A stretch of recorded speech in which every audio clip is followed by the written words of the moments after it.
Selamat datang di Samudra Ilmu Indonesia. Jurnal yang akan kita bahas hari ini berjudul Penjarahan Rumah Pejabat dalam konteks demonstrasi massa, tinjauan sosiologis, psikologis, dan hukum pidana, karya Sheila Rahayu Ramadhani, Amalia Fajrianti, Cantika Maharani, Diah Tri Nur Fadilah, Dinda Ayu Rozana, Gania Hibatullah, Sayyid Miftahul Rafif, Adeti Pranita.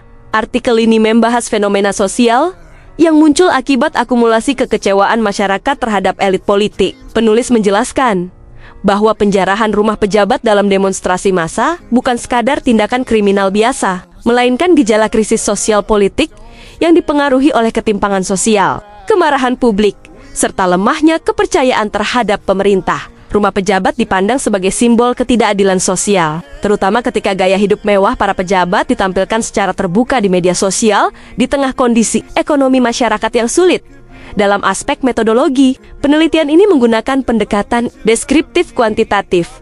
Hasil penelitian menunjukkan bahwa mayoritas responden menganggap ketimpangan sosial sebagai faktor utama yang memicu penjarahan. Seluruh responden bahkan menyatakan bahwa fenomena flexing atau pamer kekayaan pejabat di media sosial memperparah frustrasi publik. Penulis mengaitkan temuan ini dengan teori frustrasi agresi yang menjelaskan bahwa tekanan sosial dan ekonomi yang tidak tersalurkan dapat berubah menjadi perilaku agresif. Selain itu, media sosial dinilai berperan sebagai alat amplifikasi emosi kolektif karena mampu menyebarkan konten kemewahan secara cepat dan luas sehingga memperkuat rasa ketidakadilan di masyarakat.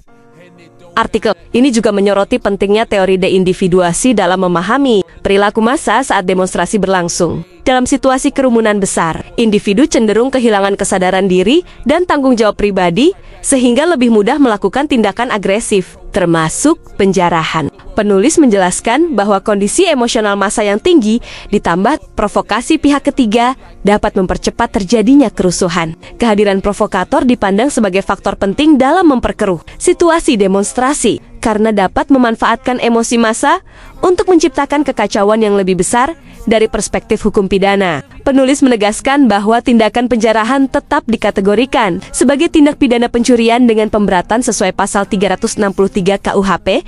Namun, artikel ini tidak hanya menekankan pendekatan penghukuman semata, melainkan juga pentingnya pendekatan restoratif yang mempertimbangkan faktor psikologis dan sosiologis pelaku. Penulis menyarankan perlunya kebijakan publik yang lebih transparan, penguatan partisipasi masyarakat, serta pendidikan karakter guna mengurangi potensi konflik sosial di masa mendatang secara keseluruhan. Artikel ini memberikan pembahasan yang cukup komprehensif mengenai fenomena penjarahan rumah pejabat dalam demonstrasi massa. Segera kirimkan naskah terbaik Anda dan bergabunglah bersama kami dengan mengakses web jurnal Samudra Ilmu Indonesia dan bagikan video ini ke orang-orang terdekatmu.